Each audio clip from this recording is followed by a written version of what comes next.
कमरे का दरवाजा अंदर से बंद था। फिर भी खिड़की के पर्दे अपने आप हिल रहे थे। रात के ठीक 2:17 बिजली बिना किसी वजह के चली गई।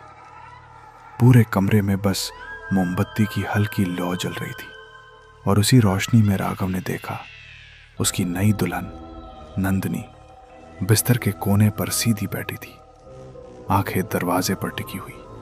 उसका चेहरा बिल्कुल सफेद पड़ चुका था, होठ कांप रहे थे जैसे वो किसी को पहचान चुकी हो जो वहां दिख नहीं रहा था। अगले ही पल उसने धीमे लेकिन साफ शब्दों में कहा कि वो उसे लेने आ गया है। राघव के शरीर में जैसे करंट दौड़ गया। कमरे में उनके अलावा कोई नहीं था। दरवाजा अंदर से कुंडी लगा हुआ, खिड़की तीसरी मंजिल पर और बाहर गहरी रात। फिर नंदिनी किसे देख रही थी? मोमबत्ती की लौ अचानक लंबी होकर टेढ़ी जलने लगी। कमरे का तापमान एकदम गिर गया। राघव को अपनी सांसें तक भारी लगने लगी। उसने नंदिनी की आंखों की दिशा में देखा। दरवाजे के पास दीवार पर एक हल्की सी काली छाया उभर रही थी जो वहां पहले नहीं थी। पर असली डर अभी बाकी था। शादी से पहले नंदिनी ने एक बात कभी खुलकर नहीं बताई थी। उसके कॉलेज के दिनों में उसका एक रिश्ता था। लड़का अचानक एक सड़क हादसे में मारा गया था। हादसा अजीब था। बाइक खाली सड़क पर फिसली, लेकिन सीसीटीवी में दिखा कि जैसे किसी ने पीछे से धक्का दिया हो। उस दिन के बाद नंदिनी अक्सर कहती थी कि कोई उसे देख रहा है। शादी तय होने के बाद उसने ये सब भूलने की कोशिश की। राघव को लगा था कि ये सिर्फ पुराने प्यार का सदमा है, लेकिन आज सुहाग रात पर उसकी आंखों में जो डर था वो किसी याद का नहीं, किसी मौजूद चीज का था। कमरे में अचानक हल्की सी खरोचने की आवाज आने लगी, जैसे कोई नाखून से दरवाजे को छू रहा हो। आवाज धीमी थी लेकिन साफ। राघव ने दरवाजे की ओर कदम बढ़ाया।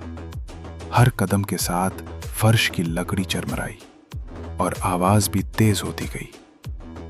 नंदिनी अब बिस्तर से उतर चुकी थी।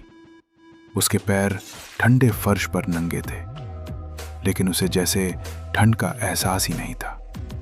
उसकी नजरें अब भी उसी अदृश्य जगह पर जमी थी।